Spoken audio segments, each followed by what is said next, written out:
I want to talk about strengths focused coaching and our focus on the positive. And it's twofold. It's a focus on what is working for a person and their strengths and building out strengths rather than just focusing on what isn't working. And it's also creating an environment of positivity. And what I mean by that is a philosophy that I hold very dear. And it's this, it's that every behavior makes sense in the context it was developed. And with that frame,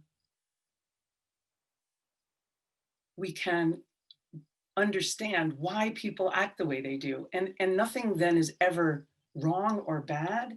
It's just an adaptive solution to an old issue. And sometimes the context has changed and we're stuck with old behaviors that used to work and now they don't really work. The team of people that we have assembled here are people that I so highly value that I would turn to them and have turned to them, each of them in different moments for coaching. We bring a variety of skills. Some of us have theater training, some of us have psychology training, some of us have financial training, some of us have built out teams in corporate life, some of us have been CEOs of companies, but the shared philosophy that we have, which is this high regard for people, this, every behavior makes sense in the context, is positive, high regard for humanity, coupled with a deep curiosity about what drives behaviors and what creates the obstacles to change. Another thing that I find, especially in working with women, is that they'll say to me, I've been working really hard my whole career, but I have never really promoted myself. I have never really asked for the next level of responsibility or the raise or whatever it is. In fact, I haven't even thought much about what I want for myself.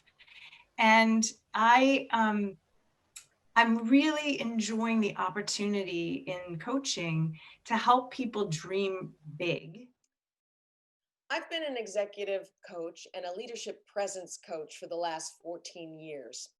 And what I find particularly exciting is helping people find comfort in their own skins, owning the space, getting their voices heard.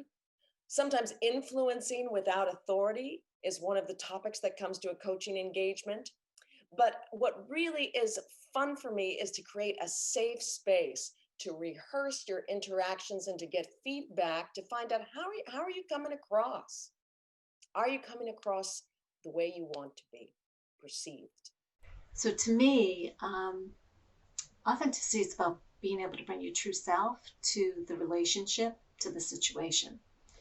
And that's really important as a leader and as an individual, because it's through bringing your true self that you're able to inspire loyalty and build trust. And trust is the cornerstone to any productive, successful relationship. So when I work with leaders on authenticity, often I start with exploring what their values are.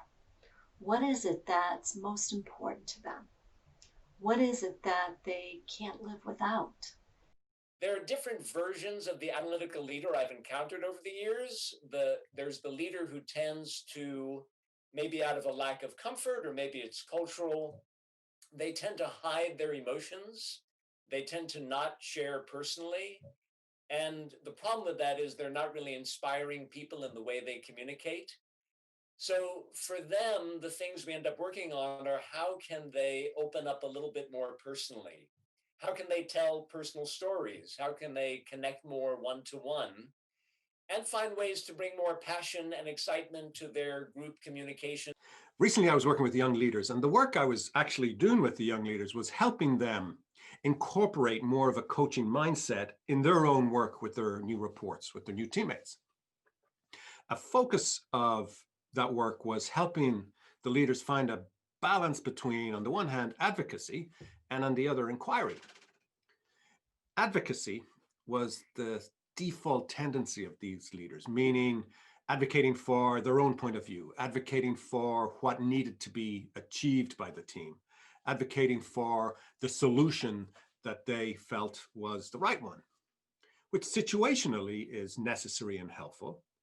However, the importance of inquiry in the ways that you engage your reports individually and collectively is important and necessary, because you want to help those teammates enhance their own problem-solving skills, develop their own decision-making skills, and importantly, feel like their voice is being heard. So now that you've met a few of our coaches and heard a little bit about the kinds of issues we work with you on, check us out at organizationlearninggroup.com.